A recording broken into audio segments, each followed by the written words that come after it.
Title: The Innocents Abroad. Author: Mark Twain. Preface. This book is a record of a pleasure trip. If it were a record of a solemn scientific expedition, it would have about it that gravity, that profundity, and that impressive incomprehensibility which are so proper to works of that kind, and withal so attractive. Yet notwithstanding it is only a record of a picnic, it has a purpose, which is to suggest to the reader how he would be likely to see Europe and the East if he looked at them with his own eyes instead of the eyes of those who traveled in those countries before him. I make small pretense of showing anyone how he ought to look at objects of interest beyond the sea. Other books do that, and therefore, even if I were competent to do it, there is no need.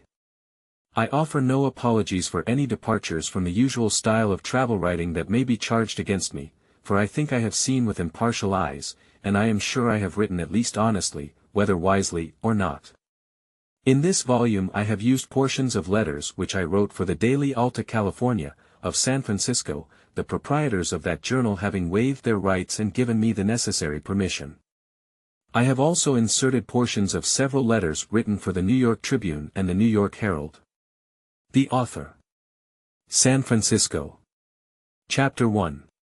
For months the great pleasure excursion to Europe and the Holy Land was chatted about in the newspapers everywhere in America and discussed at countless firesides. It was a novelty in the way of excursions, its like had not been thought of before, and it compelled that interest which attractive novelties always command. It was to be a picnic on a gigantic scale. The participants in it, instead of freighting an ungainly steam ferry, boat with youth and beauty and pies and doughnuts, and paddling up some obscure creek to disembark upon a grassy lawn and wear themselves out with a long summer day's laborious frolicking under the impression that it was fun, were to sail away in a great steamship with flags flying and cannon pealing, and take a royal holiday beyond the broad ocean in many a strange clime and in many a land renowned in history. They were to sail for months over the breezy Atlantic and the sunny Mediterranean. They were to scamper about the decks by day, filling the ship with shouts and laughter, or read novels and poetry in the shade of the smokestacks, or watch for the jellyfish and the nautilus over the side, and the shark, the whale, and other strange monsters of the deep, and at night they were to dance in the open air, on the upper deck, in the midst of a ballroom that stretched from horizon to horizon, and was domed by the bending heavens and lighted by no meaner lamps than the stars and the magnificent moon, dance, and promenade, and smoke, and sing, and make love, and search the skies for constellations that never associate with the Big Dipper they were so tired of, and they were to see the ships of 20 navies, the customs and costumes of 20 curious peoples, the great cities of half a world. They were to hobnob with nobility and hold friendly converse with kings and princes, grand moguls, and the anointed lords of mighty empires. It was a brave conception, it was the offspring of a most ingenious brain. It was well advertised, but it hardly needed it. The bold originality, the extraordinary character, the seductive nature, and the vastness of the enterprise provoked comment everywhere and advertised it in every household in the land. Who could read the program of the excursion without longing to make one of the party? I will insert it here. It is almost as good as a map. As a text for this book, nothing could be better. Excursion to the Holy Land, Egypt. The Crimea, Greece, and intermediate points of interest. Brooklyn, February 1, 1867. The undersigned will make an excursion as above during the coming season, and begs to submit to you the following program. A first-class steamer, to be under his own command, and capable of accommodating at least 150 cabin passengers, will be selected, in which will be taken a select company, numbering not more than 3/4 of the ship's capacity. There is good reason to believe that this company can be easily made up in this immediate vicinity, of mutual friends and acquaintances. The steamer will be provided with every necessary comfort, including library and musical instruments. An experienced physician will be on board. Leaving New York about June 1, a middle and pleasant route will be taken across the Atlantic, and passing through the group of Azores, St. Michael will be reached in about 10 days. A day or two will be spent here, enjoying the fruit and wild scenery of these islands, and the voyage continued, and Gibraltar reached in 3 or 4 days. A day or two will be spent here in looking over the wonderful subterraneous fortifications, permission to visit these galleries being readily obtained. From Gibraltar, running along the coasts of Spain and France, Marseilles will be reached in 3 days. Here ample time will be given not only to look over the city, which was founded 600 years before the Christian era, and its artificial port, the finest of the kind in the Mediterranean, but to visit Paris during the Great Exhibition, and the beautiful city of Lyons, lying intermediate, from the heights of which, on a clear day, Mont Blanc and the Alps can be distinctly seen. Passengers who may wish to extend the time at Paris can do so, and, passing down through Switzerland, rejoin the steamer at Genoa. From Marseilles to Genoa is a run of 1 night. The excursionists will have an opportunity to look over this, the magnificent city of palaces, and visit the birthplace of Columbus, 12 miles off, over a beautiful road built by Napoleon I. From this point, excursions may be made to Milan, Lakes Como and Maggiore, or to Milan, Verona, famous for its extraordinary fortifications, Padua, and Venice. Or, if passengers desire to visit Parma, famous for Correggio's frescoes, and Bologna, they can by rail go on to Florence, and rejoin the steamer at Leghorn, thus spending about 3 weeks amid the cities most famous for art in Italy. From Genoa the run to Leghorn will be made along the coast in 1 night, and time appropriated to this point in which to visit Florence, its palaces and galleries, Pisa, its cathedral and leaning tower, and Lucca and its baths, and Roman amphitheatre, Florence, the most remote, being distant by rail about 60 miles. From Leghorn to Naples, calling at Civita Vecchia to land any who may prefer to go to Rome from that point, the distance will be made in about 36 hours, the route will lay along the coast of Italy, close by Caprera, Elba, and Corsica.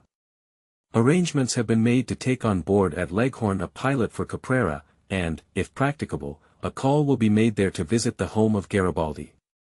Rome, by rail, Herculaneum, Pompeii, Vesuvius, Virgil's tomb, and possibly the ruins of Paestum can be visited, as well as the beautiful surroundings of Naples and its charming bay.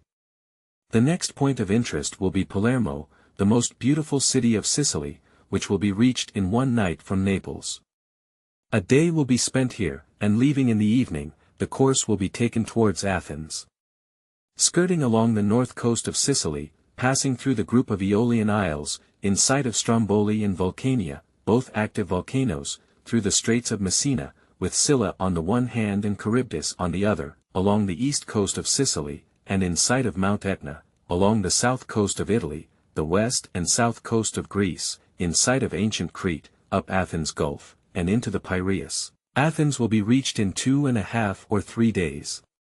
After tarrying here a while, the Bay of Salamis will be crossed, and a day given to Corinth, whence the voyage will be continued to Constantinople, passing on the way through the Grecian archipelago, the Dardanelles, the Sea of Marmora, and the mouth of the Golden Horn, and arriving in about 48 hours from Athens. After leaving Constantinople, the way will be taken out through the beautiful Bosphorus, across the Black Sea to Sebastopol and Balaclava, a run of about 24 hours. Here it is proposed to remain 2 days, visiting the harbors, fortifications, and battlefields of the Crimea, thence back through the Bosphorus, touching at Constantinople to take in any who may have preferred to remain there, down through the Sea of Marmora and the Dardanelles, along the coasts of ancient Troy and Lydia in Asia, to Smyrna, which will be reached in 2 or 2.5 days from Constantinople. A sufficient stay will be made here to give opportunity of visiting Ephesus, 50 miles distant by rail.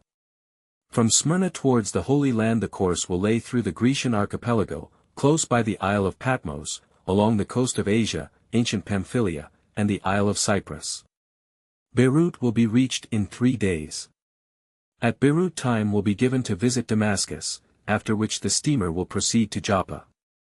From Joppa, Jerusalem, the river Jordan, the Sea of Tiberias, Nazareth, Bethany, Bethlehem, and other points of interest in the Holy Land can be visited, and here those who may have preferred to make the journey from Beirut through the country, passing through Damascus, Galilee, Capernaum, Samaria, and by the river Jordan and Sea of Tiberias, can rejoin the steamer.